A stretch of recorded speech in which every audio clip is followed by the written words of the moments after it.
ಒಬ್ಬ ಬಡ ಬ್ರಾಹ್ಮಣನಿಗೆ ಮಾರ್ಕೆಟಿಂದ ಬಾಧಿತನಾಗಿ ದಿನವೂ ಭಿಕ್ಷಾಟನೆ ಮಾಡಿ ಜೀವನ ಸಾಗಿಸುತ್ತಿದ್ದರು. ಆತನು ಮಹಾದೈವ ಭಕ್ತ.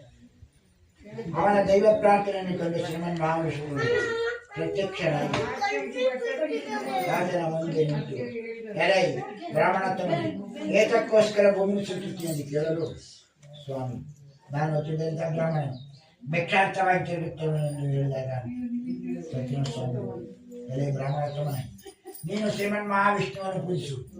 ಆತನ್ನು ಪೂಜಿಸಿದಾದರೆ ಸಕಲ ಇಷ್ಟಾರ್ಥವನ್ನು ನೆರವೇರುವುದು ಎಂದು ಹೇಳಿದ. ಇಂದು ಸಾಯಂಕಾಲ ನಾನು ನಾಳೆ ಸತ್ಯನ ವ್ರತವನ್ನು ಮಾಡಬೇಕು ಎಂದು ಚಿಂತಿಸುತ್ತಾ ಆ ರಾತ್ರಿ ನಿದ್ದೆ ಮಾರನೇ ದಿವಸ ಬೆಳಿಗ್ಗೆ ಎದ್ದು ಸತ್ಯನ ವ್ರತವನ್ನು ಮಾಡಬೇಕು ಎಂದು ಸಂಕಲ್ಪ ಮಾಡಿ ಭಿಕ್ಷಿಸಿದರು. ಆ ದಿವಸ ಎಂದಿಗಿಂತಲೂ ವಿಶೇಷವಾದ ದವಸ ಧಾನ್ಯಗಳು ಭಿಕ್ಷೆಯಿಂದ ಬಂದಿದ್ದರು.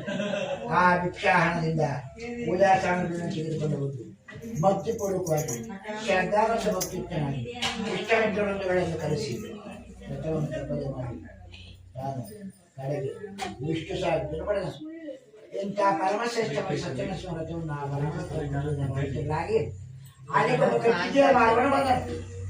ಬರಂತ ಕಾಷ್ಟಾಗ್ರಹಿ ಬಹಳ ಬಾಯಾರಿಕೆಯಿಂದ ಪೀಡಿತನಾಗಿ ಬ್ರಾಹ್ಮಣನ ಮನೆಯ ಮುಂದೆ ನಿಂತು ಆಗ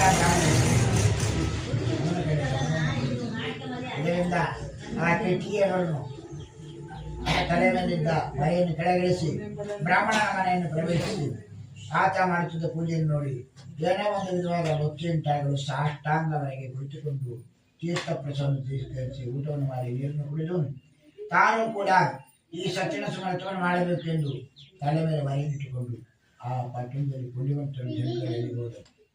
ಆ ದಿವಸ ಎಂದಿಗಿಂತಲೂ ದ್ವಿಗುಣಾದ ಲಾಭವನ್ನು ಪಡೆದು ಆ ಹಣದಿಂದ ಚೆನ್ನಾಗಿ ಪಕ್ವಾಗಿರುವ ಬಾಳೆಹಣ್ಣು, ಹಾಲು, ಮೊಸರು, ಗೋಧಿ ಹಿಟ್ಟು ಎಲ್ಲವನ್ನು ತಂದು ಭಕ್ತಿಪೂರ್ವಕವಾಗಿ ಸತ್ಯನ ಪೂಜೆಯನ್ನು ಮಾಡಿ ಭೂಲೋಕದಲ್ಲಿ ಬೇಕಾದ ಶ್ಲೋಕಗಳನ್ನು ಕಡೆಗೆ ವಿಷ್ಣುವಿನ ಪಡೆದು ಕಾಗದದ ಎಲ್ಲ ಸಮರ್ಥವಾದುದು.